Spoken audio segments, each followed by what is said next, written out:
Hello and welcome to this skating lesson. My name is Dave Lees and I'm here to give an update on what is going on with SafeSport. Yesterday there was some confounding news that the ban that was for the lifetime of Richard Callahan by SafeSport was overturned by an independent arbitrator known as James.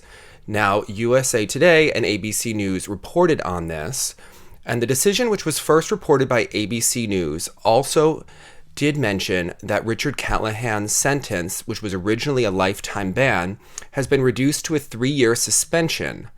And he also includes 15 years of probation and 100 hours of community service. The suspension of the 73-year-old Callahan, one of the nation's most legendary skating coaches, was scheduled to begin immediately. The lifetime suspension was reduced because the sexual misconduct dates back to the 1970s, when the laws regarding those crimes were far less stringent than they are now. When the allegations predate the U.S. Center for SafeSport, the center has to use whatever rules and laws existed from the sport, the U.S. Olympic Committee, or state and local government at the time. SafeSport spokesman Dan Hill told USA Today Sports on Monday night.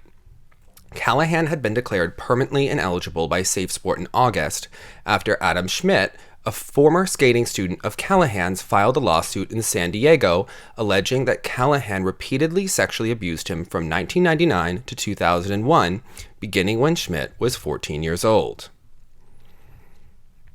The lawsuit also named U.S. figure skating the sport's national governing body, an Onyx Ice Arena in Detroit where Callahan taught Schmidt.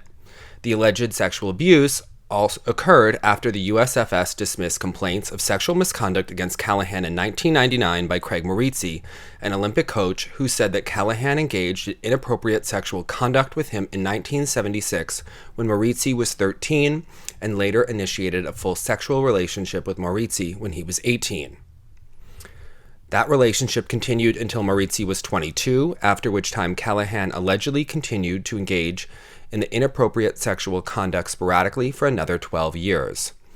On January 31, 2018, Maurizi detailed those allegations in a report filed with SafeSport, which suspended Callahan on March 6, 2018. USFS then suspended him as well. Callahan sued SafeSport, but a judge dismissed that suit more than a year ago. The case remained unresolved until the August lifetime ban, which then was overturned Monday. Callahan has repeatedly denied the allegations.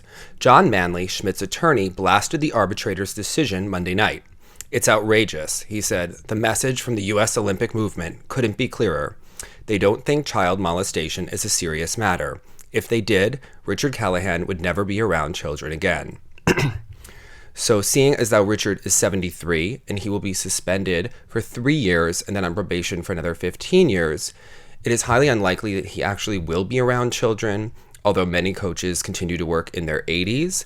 And after the allegations were reported against Callahan in the New York Times in 1999, several high-level skaters continued to work with Richard Callahan up until the present time.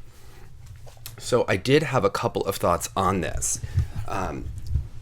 There was one other case that mentioned a potential sexual misconduct claim in the charges that were brought against Callahan. That victim is not known by name. It was during the 1980s, and it is unclear what state that occurred in. Callahan switched rinks and switched states several times throughout the 1980s, 90s, and early 2000s. Or why did he leave those rinks? One of the things that we also need to remember is that the USFS was able to dismiss Maurizi's claims because they had a 60-day statute of limitations back in 1999. Now, this is a bad precedent because if James was able to overturn this by SafeSport, and I mean that it is a bad precedent for victims, what does that mean for other sports? What rules and laws did they have in the years prior? I mean, there are many coaches that are brought up to SafeSport for charges that certainly predate 2016, 2017, 2018. And are all of those cases simply going to be dismissed? And can every case now be overturned? Is this a case of who has the most money? it is definitely something that I think anyone who is concerned about victims should be concerned with. Certainly, it gives everyone a fair day in court. It keeps lawyers working. Certainly, Callahan has had several tries at justice, and it is something that is, I think, confounding to many people within the sport of figure skating. What is going on? Can SafeSport be trusted? Is this a fair or broken system? I think everyone on any side of the situation could be frustrated by this. There's also some confusion within victim advocacy circles about when Callahan was actually banned. Though it has not been reported, was the ban did it occur prior to it being announced? And because Adam Schmidt is allegedly not a part of the SafeSport case, he is not listed in the charges that were brought against Callahan. So if Maurizi's claim of sexual misconduct was dismissed, and the claim from the 1980s was potentially dismissed for statute of limitations, the rest of the misconduct is emotional, physical, verbal, and mental. And in that case, a 3-year suspension and 15 years probation is potentially more appropriate. It is certainly noteworthy because there are many other cases in gymnastics that are currently going on with physical, mental, emotional, verbal abuse. And this is certainly a precedent to how these cases could be decided.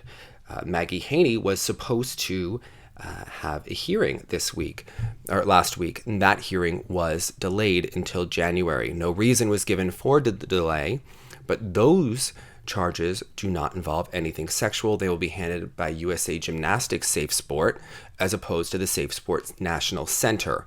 And they are able to issue perhaps a lighter suspension, such as what was given by Jams, or any punishment. Also of note yesterday was the fact that Morgan Cipres was defended by the French Figure Skating Federation. They issued a statement. The French Federation of Ice Sports has been made aware of the allegations asked by a journalist at the daily publication USA Today, a journalist who is well known throughout the skating world for scandal-related articles. In this particular case, a photograph of an inappropriate nature is said to have been sent to a young female skater by Morgan Cipres. The FFSG has noted that the media attack has been particularly intense in targeting of 2 trainers of Mr. Cipres in Wesley Chapel, Florida, Ms. Sylvia Fontana and her husband, Mr. John Zimmerman, whose results both on the American and international stage have attracted great admiration, as well as against a 3rd trainer, Mr. Vinny Dispenza. Without wishing to excuse any act should it turn out to be true, the FFSG points out that it would appear to date from November 2017 and that there has been no related complaint made to the relevant authorities in the USA against Morgan Cipres. The FFSG has therefore asked the skater in question to keep it up to date with any pertinent developments in light of the information at its disposal. The FFSG has no course not to place its confidence in him. Now, they are obviously referring to the article by Christine Brennan that was published last Tuesday. It's also interesting to note here that they definitely separate Vinny Dispenza from Sylvia Fontana and John Zimmerman. Vinny Dispenza certainly doesn't have the results as a skater or a coach as the other two, but they do definitely separate him. It is unclear if he will be represented by the same lawyer. Is Cipres, Fontana, and Zimmerman, are they going to be using the same attorney? That is all unclear at this point. But one thing that I wanted to point out is that this statement says that the allegations are from November 2017. Now, if you read Christine Brennan's article from last week, it states that the photo was sent from the victim, from Morgan Cipres to the victim, and from the victim to Vinny Dispenza on December 3rd, 2017. And then that the alleged victim's tutor sent an email on December 30th. So why did the French Federation mention November? Is this just an error, or is there some added context here that has not been published yet? Vanessa James also took to Instagram. She made a post about all of this, and it can be read on the screen above. And just a few notes. She published a quote that said, "Before you speak, listen. Before you write, think. Before you spend, earn. Before you invest, investigate. Before you criticize, wait. Before you pray, forgive. Before you quit, try. Before you retire, save. Before you die, give." And that's by William Arthur Ward. This was later deleted, but there were certainly figure skating fans that responded to the comment, and one said, "Well, it's not the first time you're openly supporting an abuser. Truly disgusting and very disappointed." And Vanessa replied, "Hello, I see your message. I just want you to know that I am not supporting anyone. This message is just about being kindness and normal. Life lessons. I am in no way undermining anyone's story or feelings, especially any victim. I never supported any abuser. If you are referring to when I posted the initials of 3 people we lost in the skating world in a span of just a few months, I am truly sorry if you felt I was defending someone that may have been in the wrong. I was just mourning the loss of life of 3 people in the skating world, which is a tragedy." Now, Vanessa had not been actually named and discussed whether or not she knew anything in these articles, although certainly since she made comments on Instagram, that has really brought that into question.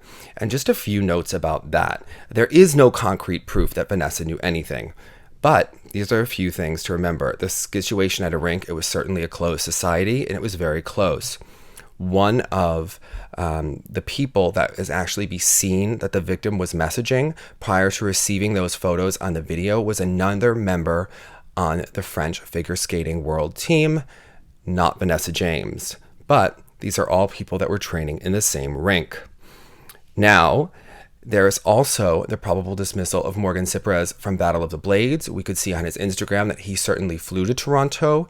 He was announced that he was going to be coaching Vanessa on the show, and that never happened. So what happened there and what did she know is something that I think we'll all be looking at in the coming weeks.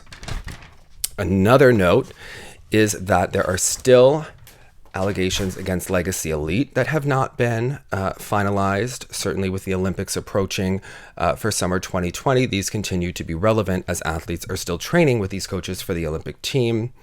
But Anna Lee posted about this morning, and she posted a photo of her mother and said, "You will never find another coach that cares about her gymnasts and team than this woman right here." And you can see that and read about those charges in several articles that have been authored in the OC Register. So a lot is going on in SafeSport. I don't know that anyone knows what the answer is. Also, there was a trailer that was posted for a French figure skating tour, and Vanessa James and Morgan Cipres are still listed there. Certainly a case that is going to be evolving over the next few months.